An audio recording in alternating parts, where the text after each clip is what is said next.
One wheel I've seen talked about a little bit on the internet is the BMW Parallel M series wheel. Now these came on some of the 7 series, 740, 745, 750 series BMWs. They've got some different specs that we have to kind of look at if we're going to fit them on the El Camino. The fronts are okay with a 5-inch backspace. The rears are a little bit different with a 5 3/4-inch backspace. Bolt pattern's also different. We'll talk about that here in a minute. I found a used set on Craigslist. They weren't in too bad a shape.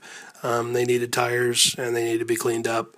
I had some nice BFG G-Force Sport Compact 2 tires laying around that I put them on. And here's just a little difference between the 2 rear tires, the old ones coming off and the new ones going on. Obviously, as a pro touring car, these ugly 14-inch tires and wheels on the front and rear of this car definitely had to come off. Another quick measurement here is the overall height of the tire, and you can see it comes in a little under 25 inches. Now let's quickly talk about the back spacing on the rear wheels, because that's where the problem's going to come into. Just lay a straight edge across the lip of the wheel, and then go from the base of the hub where it mounts to the rotor or brake drum and measure up to that line. You can see that we're about 5 3/4. It's going to be a big issue when we get to the rear tires. We'll show you that in just a quick minute here. And here's a shot of the fronts mounted on there. Car's not lowered yet, but you can see how they fit underneath there. No issues with the A-arms, with the tie rod ends or anything like that. They fit well, they rotate good, and they're going to fit my bare brakes well. Here's a shot of the rears mounted. They fit underneath there nice. Good clearance between that and the fender. No issues at all there. Again, on the inside, no issues clearing the shock mount and all those, but we know we have issues. And here's a little quick video of the wheels mounted, torqued, and rotated so you can hear the rubbing on it.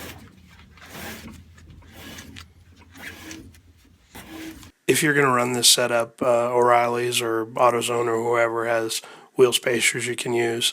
Not a big fan of them, but they certainly will get the job done. These are 5/16 thick, not too bad. You'll also need a little bit longer wheel stud to reach through there because you add some thickness with the spacer.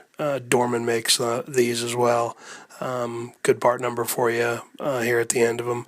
Like I said, I'm not a huge fan of doing spacers. 5/16 probably isn't enough, but it was enough to bolt them on, torque them, and rotate the tires and wheels and not rub, at least, sitting that way. You may have to put a little bit thicker spacer on there driving down the road. Don't know. Don't plan on using them. Just doing some mock-up and need to roll the car around, so that's why we're at. Here are the 3 Dorman part numbers that I used. These wheels will certainly fit the Chevelle El Camino, at least to the 67. I'm sure the earlier ones. Not sure about the later model stuff, but they definitely fit this one. They're good for me for mock-up. I'm not sure how long I'll use them, but they may stay on the car for a little while after I get it fired up. Again, thanks for watching and subscribing. Please like, and if you have any comments, please leave them below, and we'll get back to you soon. Thanks.